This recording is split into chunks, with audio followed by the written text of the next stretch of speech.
الله أكبر.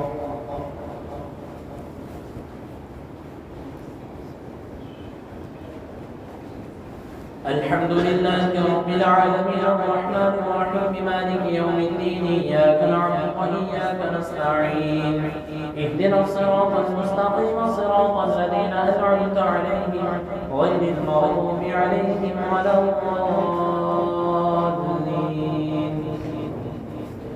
ألم تر إلى الذين قيل لهم كفوا أيديكم وأقيموا الصلاة وآتوا الزكاة فلما كتب عليهم القتال إذا فريق منهم يخشون الناس كخشية الله أو أشد خشية وقالوا ربنا لم كتبت علينا القتال لولا أخرتنا إلى أجل قريب قل متاع الدنيا قليل والآخرة خير لمن اتقى ولا تظلمون فتيلا أينما تكونوا يدرككم الموت ولو كنتم في بروج مشيدة وإن تصبهم حسنة يقولوا هذه من عند الله وإن تصبهم سيئة يقولوا هذه من عندك قل كل من عند الله فما لهؤلاء القوم لا يكادون يفقهون حديثا ما أصابك من حسنة فمن الله وما أصابك من سيئة فمن نفسك وأرسلناك للناس رسولا وكفى بالله شهيدا من يطع الرسول فقد أطاع الله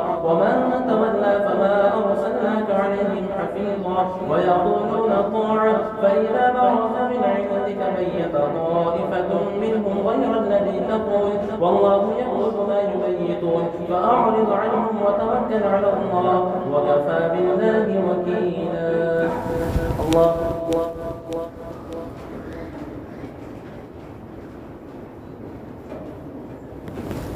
سمع الله لمن حمده الله أكبر.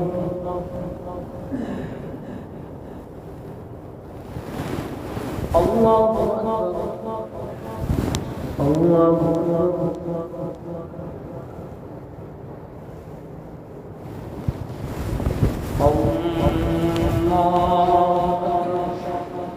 الحمد لله رب العالمين الرحمن الرحيم مالك يوم الدين إياك نعبد وإياك نستعين اهدنا الصراط المستقيم صراط الذين أنعمت عليهم غير المغضوب عليهم ولا الضالين.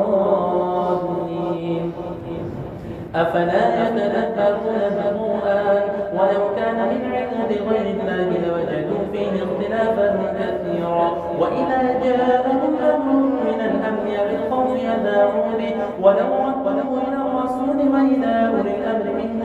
وإلى أولي الأمر منهم لعلمه الذين يستنبطونه منهم ولولا فضل الله عليكم ورحمته لاتبعتم الشيطان إلا قليلا فقاتل في سبيل الله لا تكلف إلا نفسك وحرض المؤمنين عسى الله أن يكف بأس الذين كفروا والله أشد بأسا وأشد تنكيلا من يشفع شفاعة حسنة يكن له نصيب منها ومن يشفع شفاعة سيئة يكن له كفل منها وكان الله على كل شيء مقيتا وإذا حييتم بتحية فحيوا بأحسن منها أو ردوها إن الله كان على كل شيء حسيبا. الله لا إله إلا هو